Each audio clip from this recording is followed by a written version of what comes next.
الله الرحمن الرحيم الحمد لله رب العالمين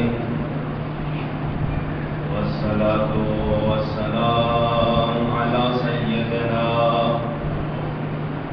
وشفيع ذنوبنا وطبيب نفوسنا وحبيب قلوبنا ومولانا ومولى الثقلين وجد الحسن والحسين أبي القاسم محمد اللهم صل على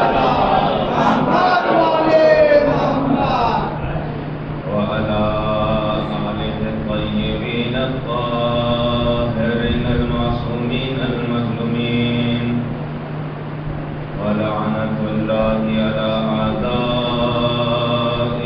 أجمعين أما بعد فقد قال الله تبارك وتعالى في القرآن المجيد والفرقان الحميد بسم الله الرحمن الرحيم من المؤمنين رجال صدقوا ما عاهدوا الله عليه ومنهم من قطع نحبه ومنهم من ينتظر وما بدلوا تبديلا صلى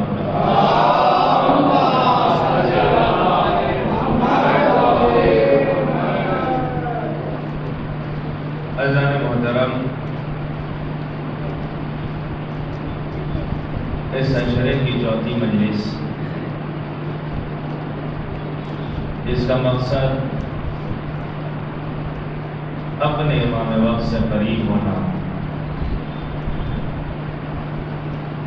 جب اپنے امام وقت کی معرفت حاصل ہوگی، ان کی پہچان حاصل ہوگی، تو پھر ہمارے عمل میں نکھار آئے گا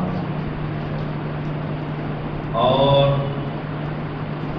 صرف ہم دعوے تک نہیں رہیں گے بلکہ یا لیتنی کنت معکم فاکون معکم کے دعوے سے نکل کر عمل تک پہنچ جائیں گے. اس لیے کہ بہت سے لوگ ایسے ہیں جو یہ دعویٰ کرتے ہیں کہ کاش ہم کربلا میں ہوتے تو امام کا ساتھ دیتے ہیں. کہیں اس انسان کی طرح جس نے ہمیشہ دم بھرا تھا کہ مولا میں کربلا میں ہوتا تو میں ساتھ دیتا. رات ہوئی خواب میں کیا دیکھتا ہے؟ مولا خود آئے ہوئے ہیں، کہہ رہے ہیں کہ تم یہ دعویٰ کرتے ہو کہ کربلا میں ہوتے تو میرا ساتھ دیتے. میں نماز پڑھنے جا رہا ہوں اور ادھر سے تیروں کی بارش ہونے والی ہے. تم صرف ایک کام کرو کہ تیر جو آ رہے ہیں اسے روک لو. اب جو ادھر سے تیر چلا یہ اپنی جان بچا کر بیٹھ گیا اور سارے تیر امام کو لگنے لگے. تو کہا صرف دعویٰ نہ کرو بلکہ کچھ کر کے دکھاؤ. یعنی عجیب واقعہ پڑھا جو جھنجھوڑنے والا ہے. اگر اشتباہ نہ ہو تو صاحب مکانے آیت اللہ وحید بہمانی کے بڑے فرزند، ان کا عجیب واقعہ. یہ جو مجلس، یہ اداکاری، یہ علم تعبود تعزیہ، یہ جو اٹھا رہے ہیں ہم، یہ بہت بڑی ذمہ داری کا نام ہے. اپنے گھر کے کاموں میں اگر کوئی کھلواڑ کرے تو چلے گا،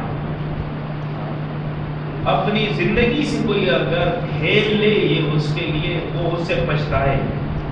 مگر یہ جو دین کا اساس ہے نا عزاداری، یہ دین کا اساس اور بنیاد یہ عزاداری تعبود علم، اس سے اگر مذاق کیا جائے یقین جانیے یہ حسین کا دشمن ہے جو اس سے مذاق کرے. اور یاد رکھیے گا اس کا صرف دشمن وہ نہیں ہے جو کہتے ہیں کہ علم سے نکاح ٹوٹ جائے. اس لیے کہ اب دشمن کا انداز ہی سمجھ میں نہیں آتا کہ مولا کا چاہنے والا کون ہے اور مولا کا دشمن کون ہے. جو مسلمات دین ہے اب اس کو لوگ پامال کر رہے ہیں نام حسین پر. قرآن کی 300 کی آیتیں کم سے کم یہ کہیں کہ نماز قائم کرو، مگر عزادار اس بات پہ تلا ہے کہ مجلس سے جنت مل جائے کہ نماز کی ضرورت نہیں ہے. یعنی جو مسلمات دین کو پابند کرے اس کو پھر بخشا نہیں جائے گا، اسے پھر کبھی بخشا نہیں جائے گا. ہر جگہ خیانت. یہ جو زینب نے، جناب زینب سلام اللہ علیہا نے جو کام کیا،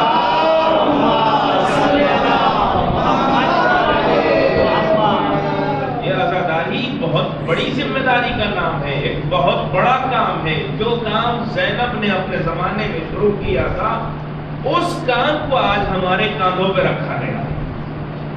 اب ہمیں اپنے کاندھوں کو مضبوط کرنا ہے کہ اس عزاداری کے ذریعے اس زمانے میں شہزادی نے یزید کے محل کو ہلا دیا تھا. اب اس عزاداری سے اب ہم خود نہ ہل سکیں اور مد مقابل دشمن کو نہ ہلا سکیں تو کہیں نہ کہیں ایک مشکل ہو رہی ہے. اس مشکل کی طرف متوجہ ہونا ہے کہ ہمیں کرنا کیا ہے.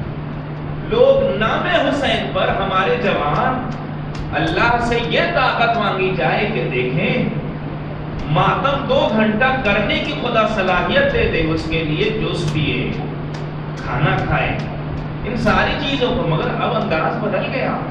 اب حالات ایسے ہو گئے ہیں کہ لوگ نشے کی چیزوں کو لے کر ماتم کر رہے ہیں. اگر بدنام کرنا ہے تو اپنے آپ کو جا کے کہیں بدنام کر لو، للہ حسین کو بدنام نہ کرو. اللہ اہل بیت اطہار کو بدنام نہ کرو. اس امام نے کہا ہے کہ اگر طاقت نہیں ہے تو رات بھر ماتم کرتے رہو. امام سے محبت صرف ماتم نہیں ہے، اگر صرف یاد کر کے 2 قطرے گرا لیے جائیں وہ بھی محبت ہے. امام سے محبت یہ نہیں ہے کہ ہم رات بھر. اب ہمارا جوان ماشاءاللہ اسے یہ چیز پہ ایسا لگا دیا گیا، للہ ایسی عزاداری کی جائے کہ جس میں خود معصومین بھی راضی ہوں. اپنی خوشی کے نام کو عزاداری نہ کہا جائے، اپنی لذت حاصل کرنے والی چیز کو عزاداری نہ کہا جائے.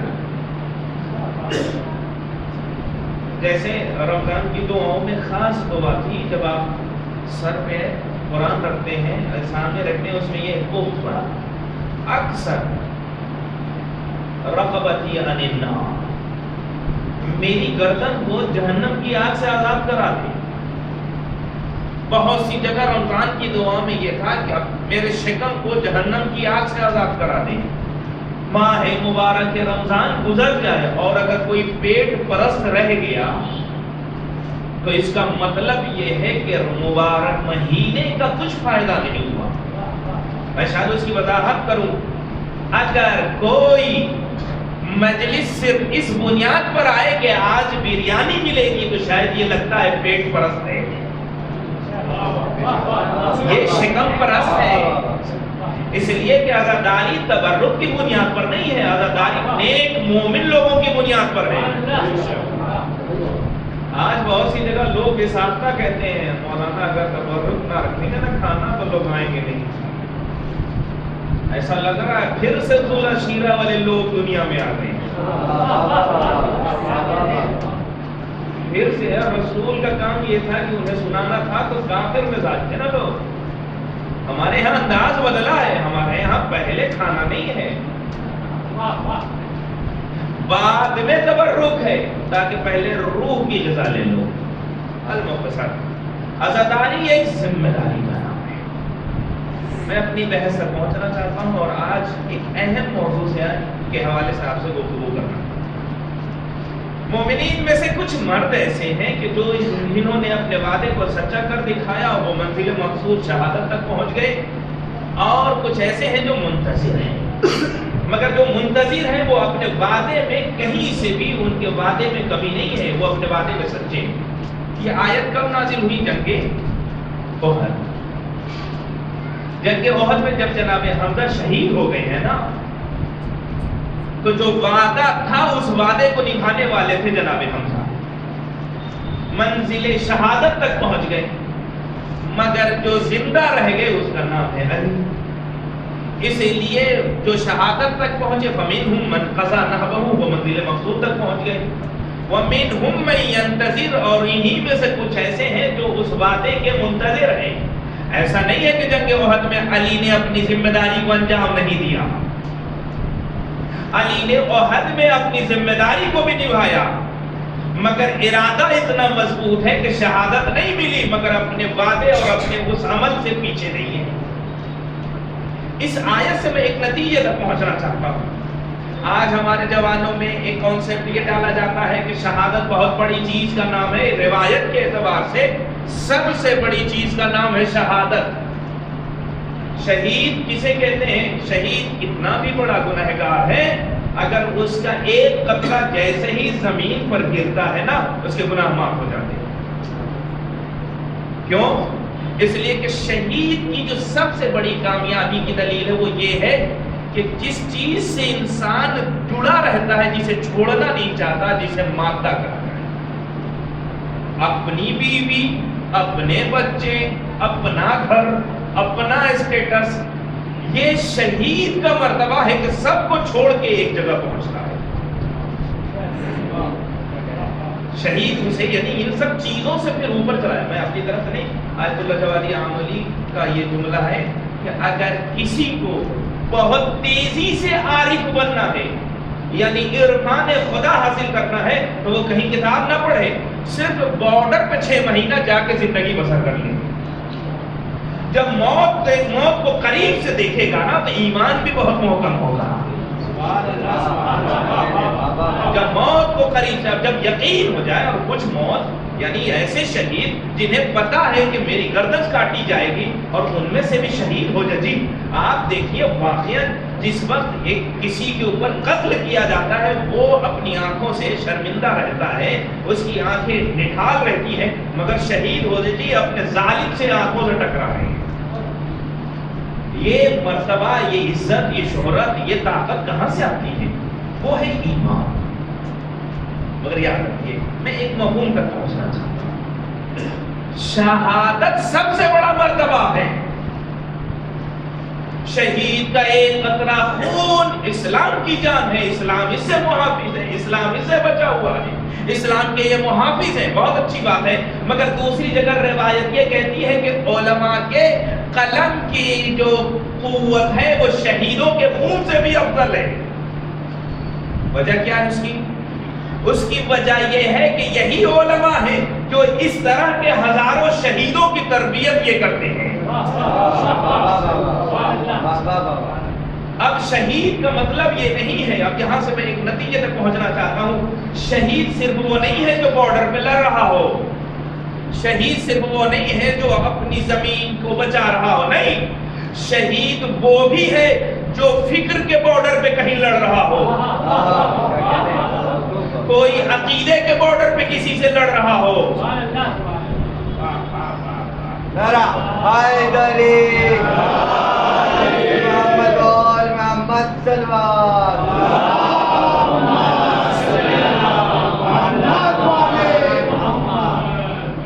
اب شہید کا دائرہ بڑھ گیا اس لیے کہ فکر کے اس منزل پر بہت سے لوگ ایسے ہیں جو آپ کو عزت کی نگاہ سے نہیں دیکھتے، آپ کی توہین کرتے ہیں، آپ کو ذلیل کرتے ہیں، آپ کو نیچا دکھاتے ہیں. تو کیا یہ اپنی عزت سے شہادت نہیں دے رہا ہے؟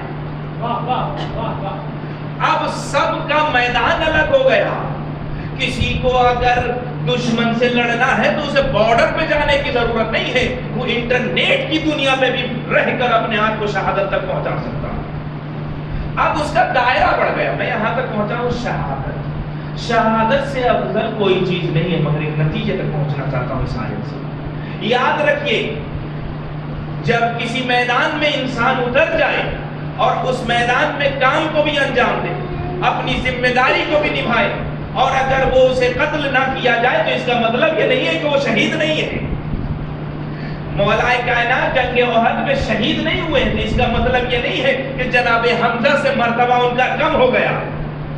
اس لیے کہ اس آیت میں اس طرف اشارہ ہے کہ دیکھیں یہ دونوں کا کام ایک ہی ہے، جو اللہ سے وعدہ کیا ہے اسے نبھا رہے ہیں.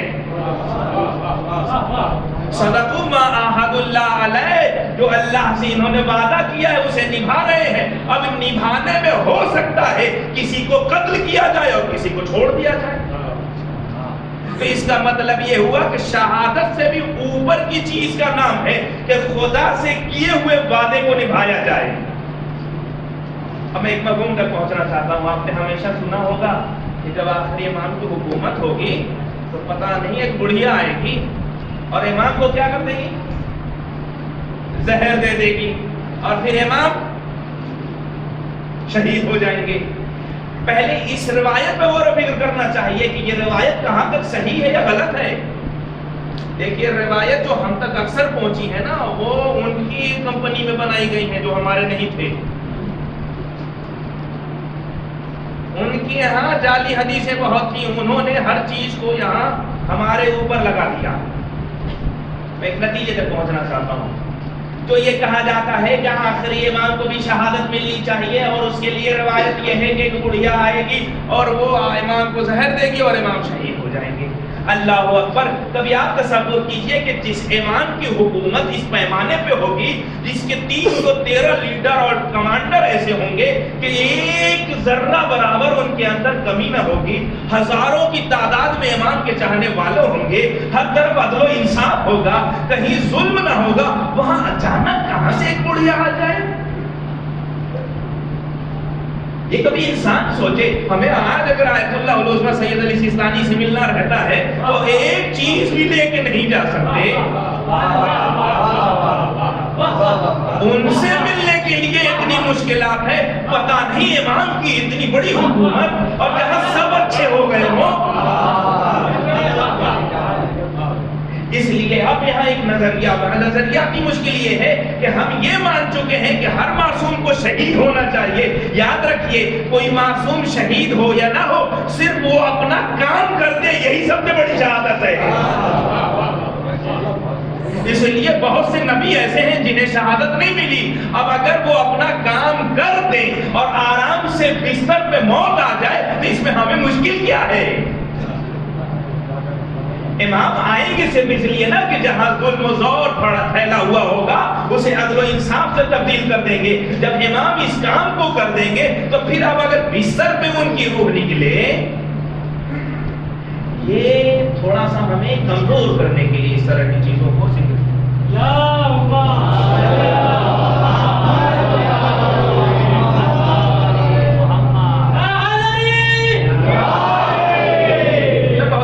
اس راستے کو طے کر رہا ہوں کہ شہادت. اب مطلب سمجھ میں آیا کہ آج ایک چیز یہ ہمارے ذہنوں میں جو کام ہو رہا ہے اس میں یہ کہا جا رہا ہے کہ سب سے اچھا جوان تیار ہے, شہادت کے لیے تیار ہو جاؤ, تمہیں چلنا ہے. نہیں, شہادت کے لیے بعد میں تیار ہونا, پہلے اپنے کیے ہوئے وعدے کو نبھانے کی کوشش کرو.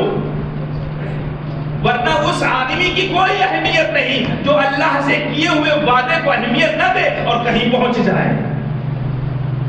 اسے وعدہ نبھانا پڑے گا. اس نے جو وعدہ کیا ہے اس وعدے پہ اسے عمل کرنا پڑے گا. اسی لیے شہید مطہری نے شہید کی 2 قسم بتائی ہے. ایک قسم یہ ہے کہ اچانک گھر میں کوئی بم گرا اور مر گئے تو یہ بھی شہید ہے. شہادت میں 2 چیز, ایک اہم چیز ہے وہ یہ ہے کہ ارادہ ہونا چاہیے. ایک گھر میں بیٹھے ہوئے کسی کے اوپر بم گر جائے, وہ مر جائے تو وہ اچانک کی موت ہے اسے, وہ کہیں بارڈر پہ گیا نہیں, وہ اپنی بیوی اور بچوں کے ساتھ بیٹھا تھا. ایک وہ شہید جو اپنے ارادے سے اپنا گھر چھوڑے, اپنا سب کچھ چھوڑے. دونوں میں فرق ہے, آسمان زمین کا فرق ہے. یہ خدا کا کرم ہے, اہل بیت کا لطف ہے کہ ہم اہل بیت کے چاہنے والوں کو محبت اہل بیت کی بنیاد پر یہ کہہ دیا کہ تم اگر بستر پہ بھی مرتے ہو تو شہید مرتے ہو, مگر رتبے میں فرق ہے. ایک وہ محب اہل بیت جو اہل بیت کے پیغام کو پہنچانے کے لیے فکر کے بارڈر پہ کھڑا ہے, اور ایک وہ جو گھر میں سویا ہے. دونوں میں آسمان زمین کا فرق ہے, دونوں میں آسمان زمین کا بہت فرق ہے. اس لیے ہمیں یہ سونے والی شہادت نہیں چاہیے, یہ گھر میں بیٹھے بیٹھے پانے والی شہادت نہیں چاہیے. کچھ ایسا کر جاؤ کہ دشمن مارے, کچھ ایسا بن جاؤ کہ دشمن تمہیں ٹارگٹ کرے. اب تو حالات بدل رہے ہیں، اب تو لوگ ہیں نا تھوڑے سے اقتصادی حالات خراب ہو گئے تو لوگ چھوڑ کے دوسری جگہ بھاگ رہے ہیں۔ ایک سلوات پڑھیں۔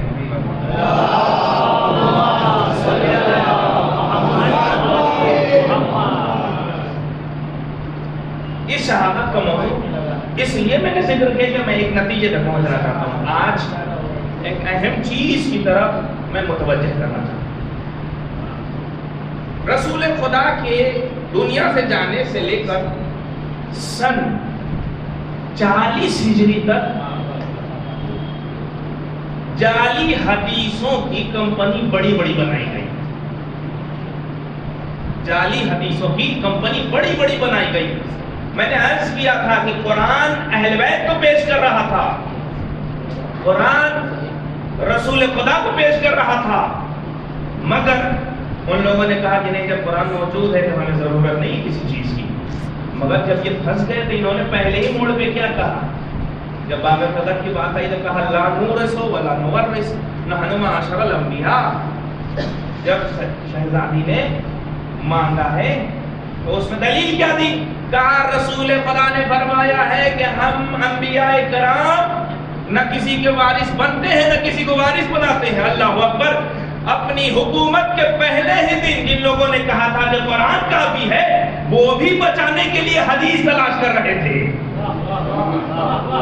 وہ بھی حدیث پیش کر رہے ہیں۔ یاد رکھیے گا، یہ جو کمپنی تیار کی گئی تھی، یہ حکومت جو تیار کی گئی تھی نا، اس حکومت میں صرف ان حدیثوں سے پرابلم تھی جس سے اہل بیت اطہار کو پیش کیا جا رہا تھا۔ اس لیے اہل بیت اطہار کی حدیثوں کو ذکر کرنے پہ قتل کیا جا رہا تھا۔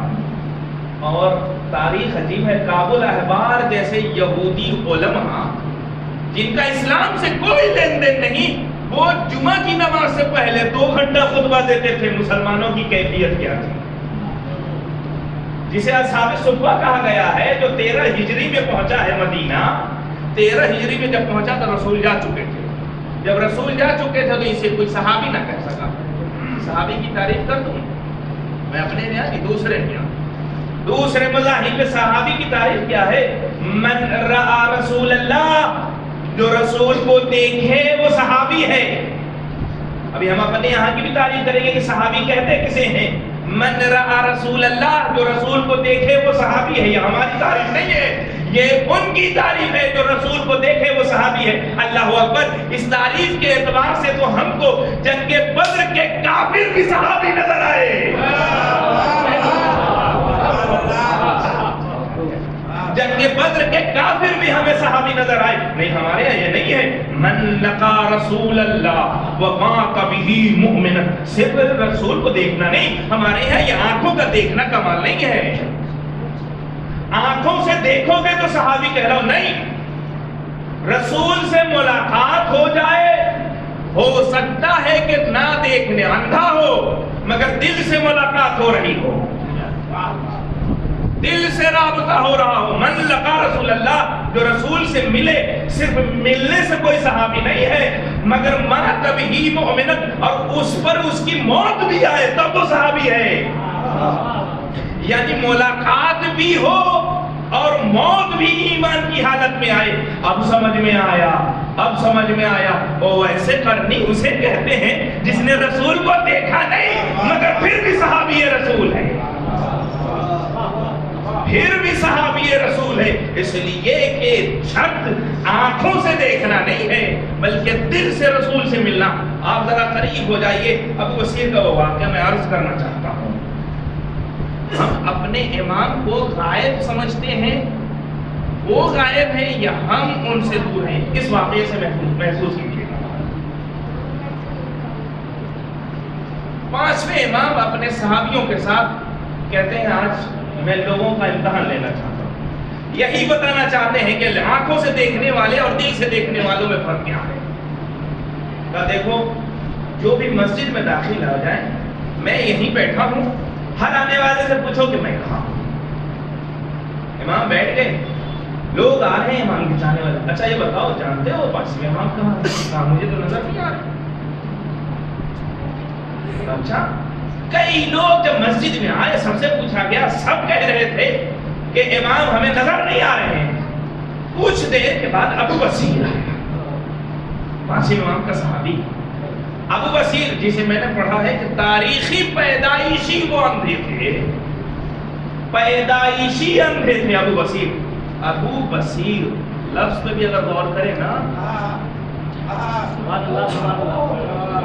ابو بصیر جیسے ہی پہنچے پوچھا لوگوں نے، یہ بتاؤ پانچویں امام کا عجیب آدمی ہو، یہ جو سورج کی طرح روشنی نکل رہی ہے یہ سوائے امام کے کوئی نہیں ہو سکتا۔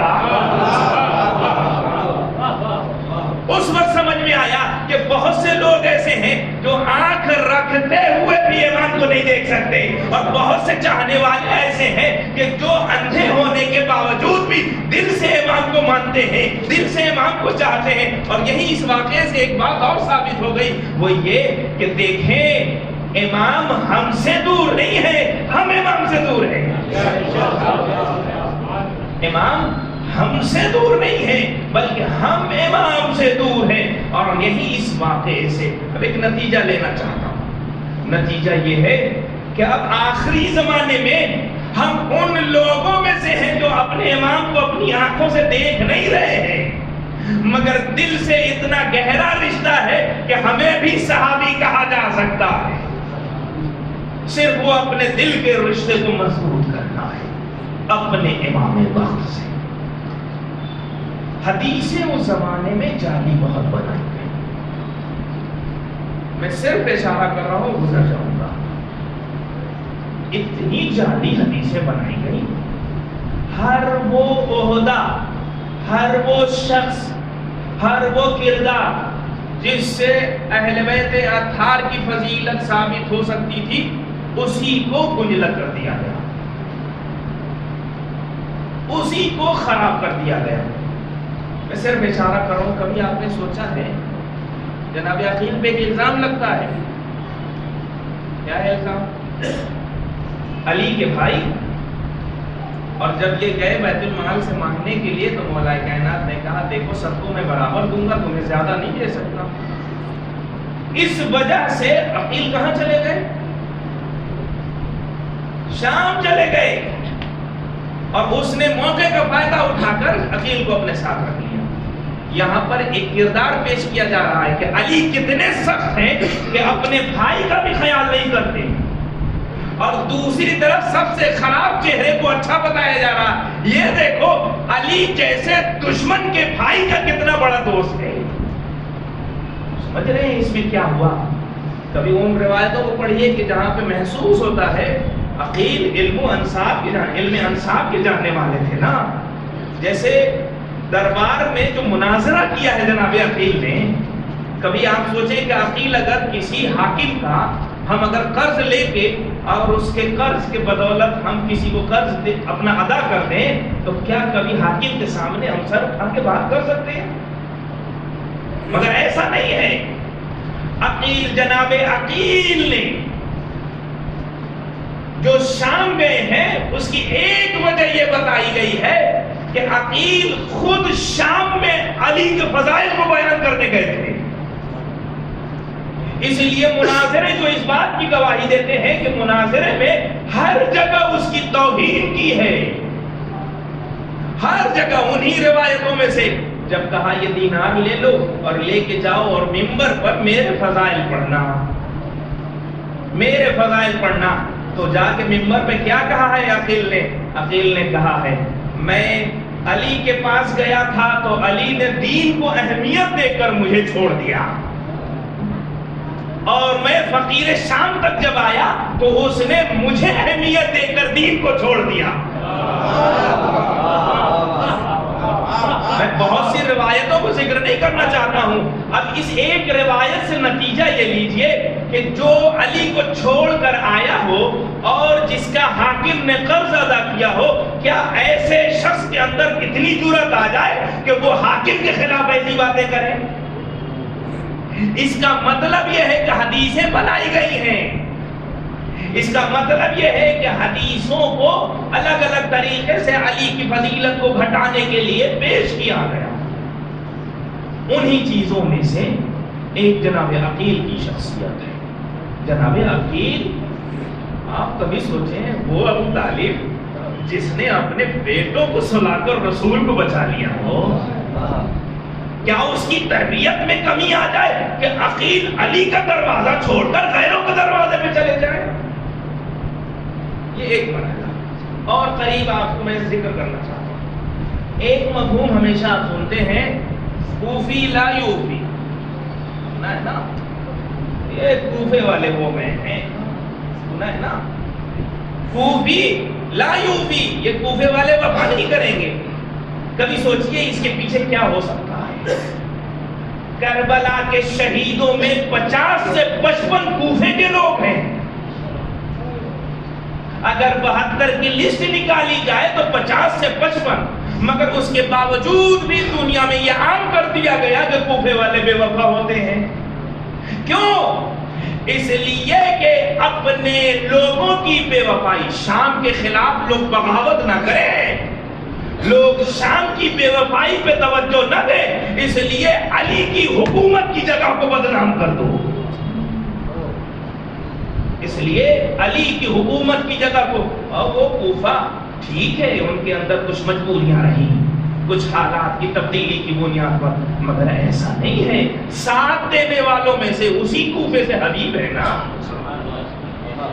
اسی کوفے سے بہت سی شخصیتیں ہیں۔ اس کا مطلب یہ ہے کہ تاریخ میں کچھ کردار ایسے ہو رہے تھے کہ جس کی بنیاد پر دشمن نے وہ کام کرنا چاہا کہ اس کے ملک کو چھپا دیا جائے اور دوسرا بدنام ہو جائے۔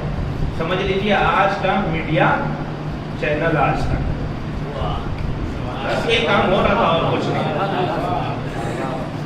یہی کام ہو رہا تھا۔ کبھی آپ آ کے دیکھیں 3 کام دشمنوں نے کیا تھا۔ میں بہت تیزی سے ایک مرتبہ میں نے عرض کیا تھا، بس اسے ایک اشارے سے عرض کر کے آگے بڑھنا چاہتا ہوں۔ پہلے مرحلے پہ یہ کیا کہ 100 سال حدیثیں لکھنے پہ پابندی لگا دی گئی، ہمارے یہاں نہیں دوسروں کے یہاں۔ کوئی بھی حدیث لکھ نہیں سکتا، مگر کون حدیث لکھے گا؟ جب حدیث لکھنا 100 سال بند تھا تو پھر یہ کہاں سے فیکٹری سے اتنی حدیثیں آ رہی ہیں؟ اس کا مطلب یہ ہے کہ وہی حدیث چاہیے جو ان کے کام آئے، جو اہل بیت اور اہل بیت اطہار کے حوالے سے ہے اسے ذکر بھی نہ کرو۔ یہ پہلا کام ہوا۔ دوسرا کام یہ کیا گیا کہ دیکھا رے حدیث تو ہم روک تو رہے ہیں مگر پھر بھی سینہ در سینہ لوگ ایک دوسرے کو ٹرانسفر کر رہے ہیں۔ تو اس کے بعد معلوم کیا کہا ایک کام کرو، اعلان کر دیا گیا جاؤ جو بھی حدیث رسول خدا کو یاد کیے ہوئے ہے، جس نے بھی سنا ہے وہ آئے اور ہم سے تذکرہ کرے، علی کے فضائل کی حدیثوں کو ذکر کرے۔ جب علی کے فضائل کو ذکر کیا گیا تو وہاں ایک تشبیہ سازی کا کام کیا گیا۔ نام علی کا تھا، علی کا لقب تھا فاروق، اب وہاں پہ چینج کیا جانے لگا۔ میں بہت سے نام غنی، فاروق، صدیق، سارے لقب،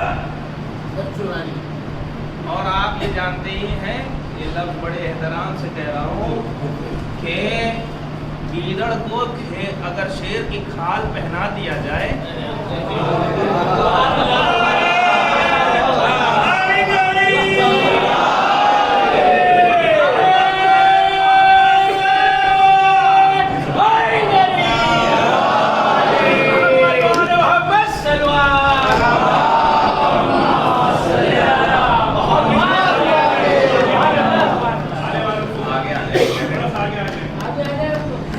نعرہ حیدری اور محمد وآل محمد صلوات۔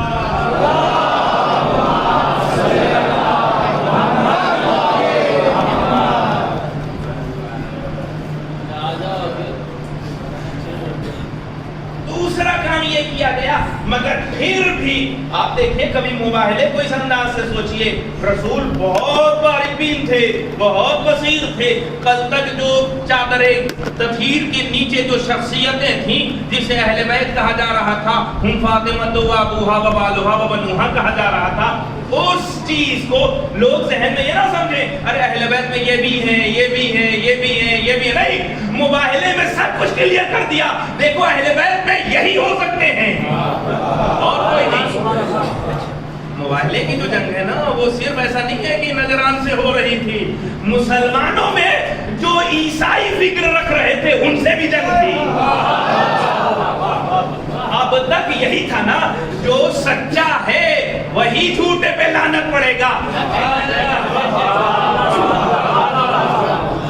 جو سچا ہے وہی جھوٹے پہ لعنت پڑے گا۔ اب اگر وہ سچے تھے، صدیق تھے، صدیقہ تھی، تو کیوں نہ لائے؟ یہ ایک پہلا مرحلہ۔ اب دوسرا مرحلہ یہ ہے کہ دیکھیے انہیں صدیق یا صدیقہ رسول کے بعد بنایا گیا ہے جعلی روایتوں میں، اس لیے وہ اس وقت تھے ہی نہیں، وہ اس وقت تھے ہی نہیں جو اپنے آپ کو دعوے دار۔ اگر مان لیجئے کوئی حقدار ہوتا تو کیا رسول اس کا حق نہ دیتے؟ وَآتَ ذَا الْقُرْبَىٰ، یہ تو حق دینے والا خاندان ہے نا۔ یہ دوسرا مرحلہ۔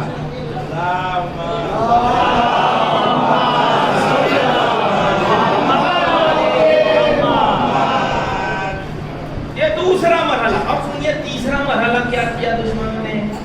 دیکھا کہ جب ہم کاپی پیسٹ بھی کر رہے ہیں تو وہ علی تو علی ہے، جب یہ بھی کر رہے ہیں تو علی تو علی ہے، ان میں کوئی کمی نہیں آ رہی ہے۔ تو اب تیسرا کام جو کیا دشمن نے وہ کیا، چلو ایک کام کرتے ہیں، پہلے یہ بات کریں کہ یہ علی کو اتنی اہمیت کہاں سے ملی ہے؟ اللہ اکبر! کہا علی کو اہمیت کہاں سے ملی ہے؟ کہا علی کی امامت کا دار و مدار رسول کی رسالت پر ہے۔ آپ جب تک رسول کو نہیں مانیں گے تب تک علی کو کوئی مان نہیں سکتا۔ جب مسلمان کوئی ہوگا پہلے رسول کا کلمہ، اللہ کے کلمے کے بعد رسول کا، رسول کے بعد علی کا۔ کہا علی سے ہم کب تک لڑتے رہیں گے؟ اس لیے کہ جب ہم علی سے لڑیں گے تو علی ہر اعتبار سے افضل ہے، تو اس لیے اب ہمیں وہاں توجہ کرنی پڑے گی کہ یہ علی کا وجود کہاں سے ہے۔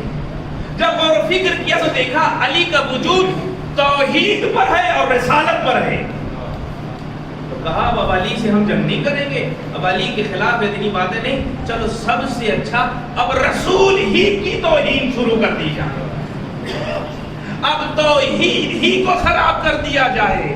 اب یہی دور تھا، اسی عنوان سے اب توحید خراب ہونے لگی، وہی توحید جس توحید میں یہ ہے کہ تیسرے آسمان پر خدا آتا ہے، کرسی پہ بیٹھتا ہے، اس کرسی کی آواز زمین والوں کو آتی ہے۔ اسی توحید کا نتیجہ یہ ہوا کہ روایتیں کہتی ہیں کہ جب جہنم کہے گی اور چاہیے اور چاہیے اور چاہیے،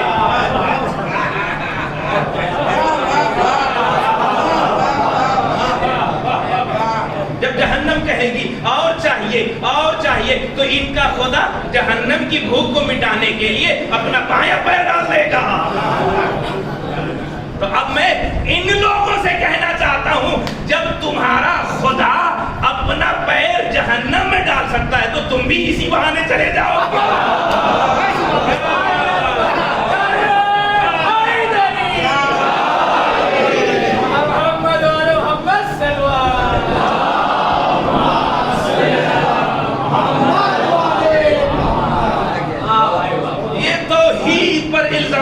ہوئی، میں توحید پہ باتیں نہیں کرنا چاہتا۔ اب دیکھیے رسالت کی توہین جیسے کی گئی، اللہ اکبر، قیامت ہو گئی رسالت کی توہین۔ کبھی آپ سوچئے، آپ کبھی مسجد میں شراب پی سکتے ہیں؟ سوچ سکتا ہے؟ مگر آج بھی زمانہ ترقی کر گیا ہے، باہر لوگ چوری کرنا سخت سمجھتے ہیں، مسجد ہی میں زیادہ چوری ہو رہی ہے۔ اتنے بڑے بڑے غبن کرنے والے ہیں نا، وہ دین میں آ گئے، اب سب کچھ بدل گیا، لگ رہا پھر سے وہی زمانہ آ رہا۔ ناچ آپ دیکھیے، مسجد میں ناچ دیکھا جا سکتا ہے؟ نہیں دیکھا سکتا، مگر جب علی سے دشمنی کرتے کرتے نتیجہ نہ ملا تو اب رسول کی ذات پر حملہ ہوا۔ اب کہا کیا ہے؟ رسول خدا اپنی چہیتی بیوی کو مسجد نبوی میں ڈانس ہو رہا تھا اور دکھا رہے تھے۔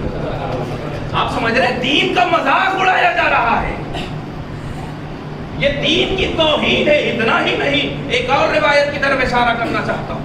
وہ روایت یہ ہے کہ ایک صاحب آئے رسول خدا کے پاس، حبش کی 2 لڑکیاں ڈانس کر رہی ہیں۔ اتنے میں وہ آئے، آپ سمجھیے گا، وہ آئے کہتے لا حول ولا قوت الا باللہ، کیا یہاں شیطان کی محفل ہے؟ تو اس وقت رسول کہتے ہیں تمہیں غصہ بہت آ جاتا ہے تھوڑا،